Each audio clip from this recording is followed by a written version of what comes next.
사울과 요나단은 부자간이면서도 완전히 다른 가치관을 가지고 살았습니다. 사울은 하나님의 뜻을 거부하고 자신의 탐욕을 추구한 반면 요나단은 철저히 하나님의 뜻에 굴복하는 삶을 살았습니다. 그 결과 두 사람은 다윗이라는 한 사람을 놓고 사울은 죽이려고 했고 요나단은 살리려고 했습니다. 이렇게 가치관이 사람에게 어떤 영향을 미칠 수 있는지 오늘 본문을 통해서 살펴보겠습니다. 오늘 본문은 사무엘상 20장 24절부터 34절이고요. 그 중에서 30절부터 34절까지 읽겠습니다. 사울이 요나단에게 화를 내며 그에게 이르되 패역무도한 계집의 소생아, 내가 이세 아들을 택한 것이 내 수치와 내 어미의 벌거벗은 수치됨을 내가 어찌 알지 못하랴. 이세 아들이 땅에 사는 동안은 너와 내 나라가 든든히 서지 못하리라. 그런즉 이제 사람을 보내어 그를 내게로 끌어오라. 그는 죽어야 할 자이니라 한지라. 요나단이 그의 아버지 사울에게 대답하여 이르되 그가 죽을 일이 무엇이니이까? 무엇을 행하였나이까? 사울이 요나단에게 단창을 던져 죽이려 한지라. 요나단이 그의 아버지가 다윗을 죽이기로 결심한 줄을 알고 심히 노하여 식탁에서 떠나고 그달의 둘째 날에는 먹지 아니하였으니 이는 그의 아버지가 다윗을 욕되게 하였으므로 다윗을 위하여 슬퍼함이었더라. 아멘. 오늘 말씀의 제목은 죽이려는 사울, 살리려는 요나단입니다. 먼저 24절부터 31절에 보면 다윗을 죽이려는 사울왕의 모습이 나오는데요. 요나단은 다윗에게 말한 계획대로 초하루 식사 때에 아버지 사울을 만나 그의 의중을 살폈습니다.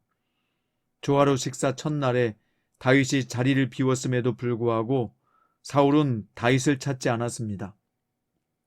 어떤 부정한 일 때문에 식사에 참석하지 못했나 보다 생각했던 것입니다. 하지만 다음 날도 다윗이 보이지 않자 요나단에게 다윗의 행방을 물었습니다. 그러자 요나단은 다윗이 집안의 제의에 참석하기 위해서 베들레헴에 가기를 원했고 자신이 그것을 허락했다고 말했습니다.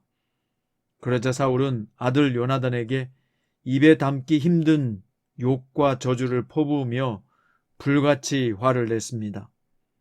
다윗이 살아있으면 사울 자신의 왕권뿐 아니라 아들 요나단의 왕위도 보장받는 것이 불가능하리라고 주장하며 다윗을 반드시 죽이겠다는 의지를 밝혔습니다. 하나님이 정하신 뜻을 스스로 막아보겠다는 어리석은 시도입니다.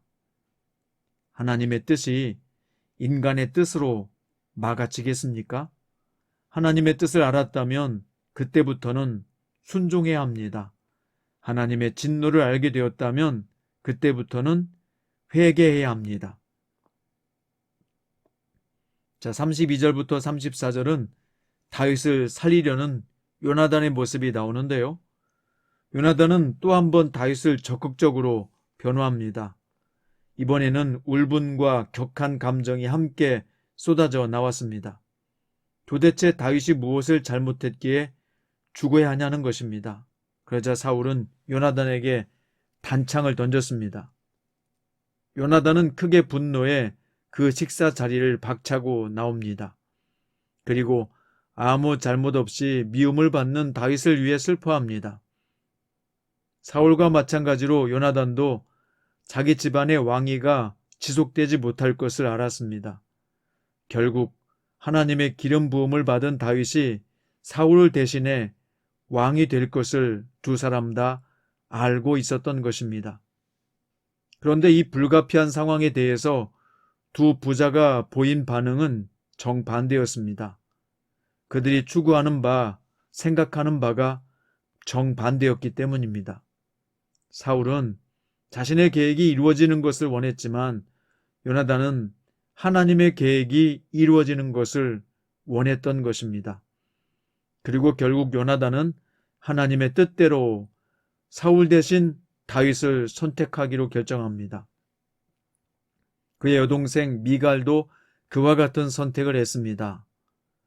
요나단은 하나님의 기름 부음 받은 자를 대적하지 않았고 하나님 뜻 앞에 스스로 겸비하여 그 뜻에 따르기로 결심한 것입니다.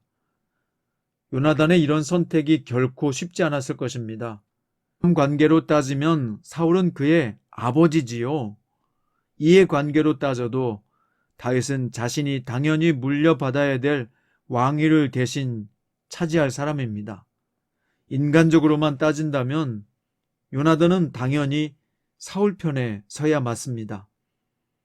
하지만 그는 언제나 정의의 편에 서길 원했고 육신의 아버지의 뜻이 아닌 하늘 아버지 하나님의 뜻이 이루어지는 것을 더 중요하게 생각했던 것입니다. 요나단같이 하나님의 뜻에 순종하며 살아가는 사람들은 자기를 희생해서라도 다른 사람을 돕고 구원하는 일을 기쁘게 감당합니다. 이러한 삶의 가장 큰 본을 보여주신 분이 누구이죠? 바로 우리 주 예수 그리스도이십니다. 주님은 죄인들을 대신해 죽으심으로 구원의 길을 열어놓으셨습니다. 그리고 수많은 하나님의 자녀가 예수님의 본을 따라 다른 사람을 구원하기 위해서 자신의 인생을 던지게 하셨습니다. 독일 간호사인 엘리자베스 조안나 쉐핑은 1912년 32세부터 54세에 소천하기까지 22년 동안 일제강점기에 신음하면서 의료 혜택도 제대로 받지 못했던 우리나라 사람들을 보살피며 일생을 헌신했습니다. 그녀가 희생적 삶을 살았던 이유는 단 한 가지, 하나님의 뜻을 따르고자 했기 때문입니다. 하나님은 당신의 자녀인 우리가 모두 당신의 뜻을 삶의 최우선 가치로 여기며 살기를 간절히 원하고 계십니다. 만약 우리가 하나님의 뜻에 순종하기로 결단한다면 하나님은 사람들을 구원하기 위해서 우리의 삶을 선하게 변화시켜 나아가실 것입니다.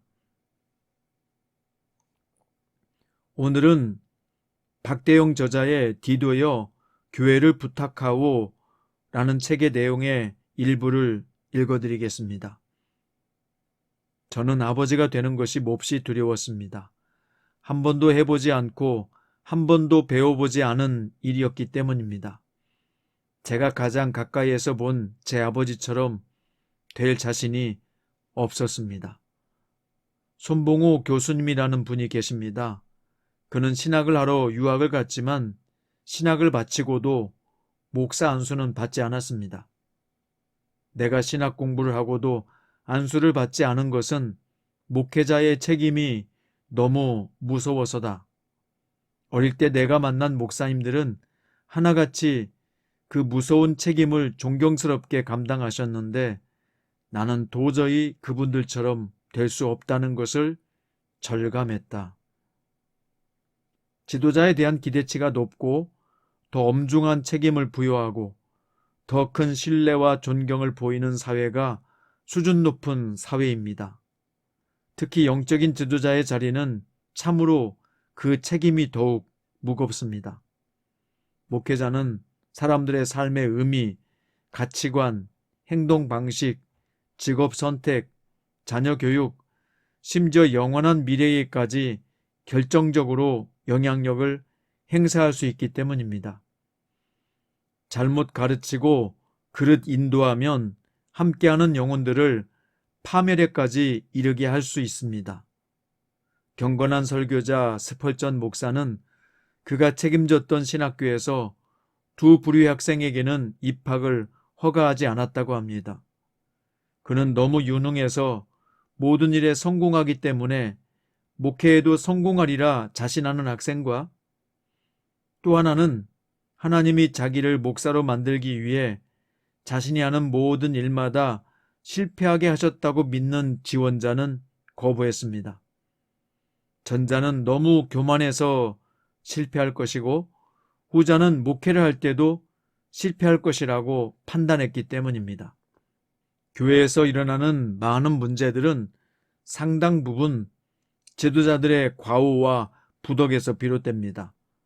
지도자나 성도 모두 하나님 앞에서는 한없이 부족하고 연약하지만 지도자들이 중심을 잘 잡고 있으면 성도들은 언젠가 제자리로 돌아오게 마련입니다.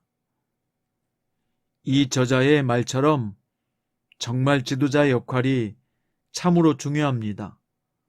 오늘 사울은 본인이 이스라엘의 지도자였음에도 불구하고 자기의 탐욕과 욕심을 이루기 위해서 다윗을 죽이기 위해서 끝끝내 고집을 피우는 모습을 보았습니다.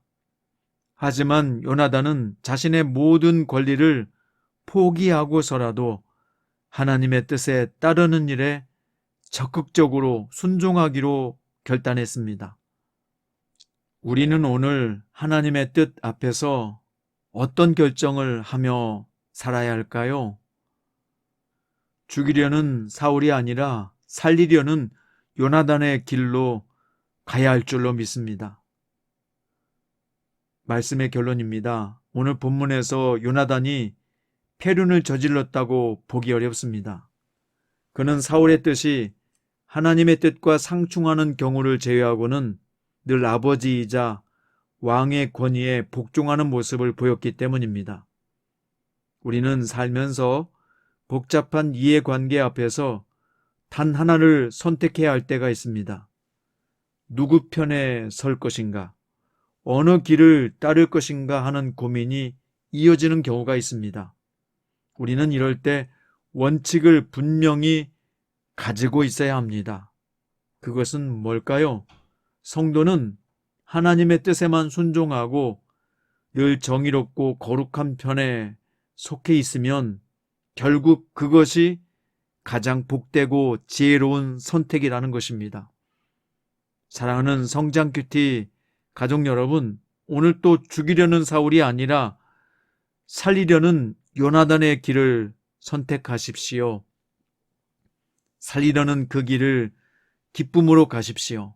나를 통해서 누군가가 살아나고, 나를 통해서 어떤 영혼이 구원을 받고, 나를 통해서 어떻게 하나님의 나라가 세워질 것인가에 대한 꿈과 희망을 가지고 오늘 하루도 멋지게 출발할 수 있는 복된 성도들 되시기를 주님의 이름으로 축원드립니다.